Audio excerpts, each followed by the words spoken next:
Friends, good morning అండి. ప్రతి ఒక్కరు కూడా ఫ్రెండ్స్ పిల్లల గురించి గొప్పగా ఆలోచిస్తారు. ప్రతి తల్లిదండ్రులు కూడా నా కొడుకుని కలెక్టర్ చేయాలని, ఇంజనీర్ చేయాలని, లాయర్ చేయాలని, డాక్టర్ని చేయాలని ప్రతి ఒక్క తల్లిదండ్రి ఒక లక్ష్యంతోనే ఆ పిల్లల కొరకు ఖర్చు పెడుతుంటారు ఫ్రెండ్స్.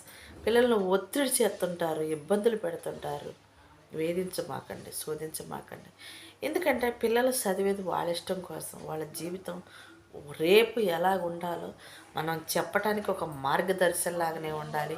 ప్రోత్సహించటానికి, వాళ్ళకి కష్టం వచ్చినప్పుడు మేమున్నామని ధైర్యం ఇవ్వటానికి తల్లిదండ్రులు బాధ్యతలుగా ఉండాలి. కానీ ఫ్రెండ్స్, నీ మీద అంత ఖర్చు పెట్టావు, ఎంత ఖర్చు పెట్టావు, నువ్వు అది అవ్వలేదు ఇది అవ్వలేదు అని ఫ్రెండ్స్ తల్లిదండ్రులుగా మీ బాధ్యతలను మర్చిపోయి మీరు వాళ్ళని ఎంత ప్రేమిస్తారో, మీరు ఎంత గౌరవిస్తారో, మీ కష్టాన్ని మీ నష్టాన్ని అంతా మర్చిపోయి వాళ్ళ మీదే మీ ఆశలో మీ ఆలోచనలన్నీ పెట్టుకొని మీరు కోపగించుకునే దాంట్లో మీరు చెప్పే విధానం సరిగా లేనప్పుడు, లేదా వాళ్ళకి నచ్చని పనులు మీరు చేయమన్నప్పుడు, వాళ్ళకి నచ్చని నిర్ణయాలు మీరు తీసుకొని వాళ్ళ మీద వేసి రుద్దినప్పుడు వాళ్ళ మనసులు గాయపడుతూ ఉంటాయి. వాళ్ళ జీవితమే గందరగోళంగా మారిపోతుంది ఫ్రెండ్స్. చాలామంది తల్లిదండ్రులు తెలుసో తెలియకో 100కి 90 మందిలో ఒకళ్ళైనా కానీ ఈ వీడియో చూస్తే ఫ్రెండ్స్ మీ పిల్లల పైన మీ భారాన్ని ఏది కూడా వాళ్ళకి నచ్చిందంటూ వాళ్ళు బ్రతకడానికి ప్రయత్నించండి. ఎంత కష్టమైనా వాళ్ళకి నచ్చితే వాళ్ళు సాధించుకోగలుగుతారు. విలువైన దానికోసం పోరాటం చేయగలుగుతారు. విలువ లేకపోయినా కానీ పలాని వాళ్ళ పిల్లలు పలాని చేస్తున్నారు అంటే ఏదో ఒక రోజు ఆ పనిలో విలువ ఉంటుంది అని మీరు కూడా వాళ్ళని ప్రోత్సహించడానికి, వాళ్ళకి నచ్చిన పనికి మీరు తల్లిదండ్రులుగా సహకరించడానికి ఫ్రెండ్స్ మీ నిర్ణయాలు తీసుకునండి. మీకు కష్టమైనా కానీ వాళ్ళకి ఇష్టమైంది కాబట్టి వాళ్ళు బ్రతకడానికి మార్గాలు వేసుకుంటారు. ఎంత నష్టం వచ్చినా భరాంచుకోవడానికి ఓపిక తెచ్చుకుంటారు. వాళ్ళకి నచ్చని దాన్ని మీరు వాళ్ళపైన వేసి దానికి కారణం మీరే కనపడుతుంటారు. నా తల్లిదండ్రులు నన్ను ఇలా ప్రోత్సహించారు.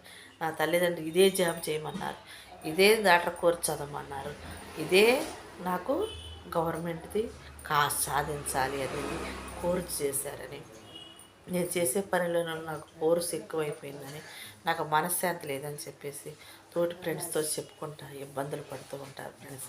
మీతో చెప్పలేంది మీ పిల్లలు ఎప్పుడు కూడా వాళ్ళు సాధించడానికి ఇష్టం ఉండదండి. ఏదైనా ప్రేమగా తల్లిదండ్రులు పిల్లలకు ఎంత కష్టమైనా కానీ చెప్పుకునే తల్లిదండ్రులుగా ఫ్రెండ్స్గా ఉపయోగించుకొని వాళ్ళ కష్ట సుఖాలు ఏంటో తెలుసుకొని వాళ్ళు ఏ గమ్యాన్ని వెళ్ళాలనుకుంటున్నారో వాళ్ళ నిర్ణయాలు ఏంటో ఫ్రెండ్స్ మీరు ఆలోచించుకొని మీ బంధాలని మీ బాధ్యతల్ని కొనసాగించాలి అంటే ఫ్రెండ్స్ ప్రతి ఒక్కరు కూడా పిల్లల మనసును అర్థం చేసుకుంటున్న ప్రతి తల్లిదండ్రులు కూడా ప్రోత్సహించండి. వాళ్ళకి ఏ అవసరం అడగండి, తెలుసుకునండి. వాళ్ళు కొంచెం బాధపడుతుంటేనే ఎందుకు అలా ఉన్నామని మనమే అడుగుతూ ఉంటాం.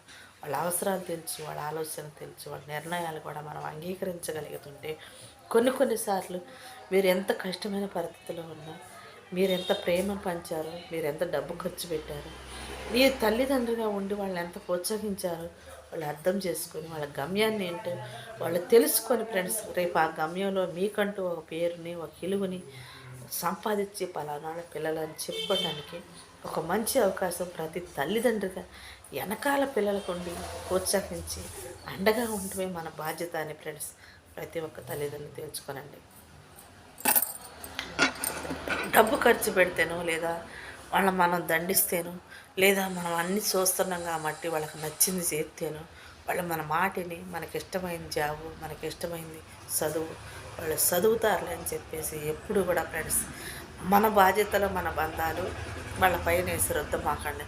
చాలామంది చెప్పే పిల్లల మాట ఏంటంటే నా తండ్రి ఏదో లాయర్ అవ్వాలని జడ్జి అవ్వాలని అవ్వలేకపోయాడు నా మీద వేసి రుద్దిండు, ఏదో కలెక్టర్ చదవాలి కాబట్టి మా నాన్న చేయలేకపోయింది నా మీద చదివించిండు అని ఏదో స్వార్థాన్ని ఎంచుకుంటారే కానీ మీ ప్రేమని ఎప్పుడు కూడా వాళ్ళు అర్థం చేసుకోలేరు ఫ్రెండ్స్.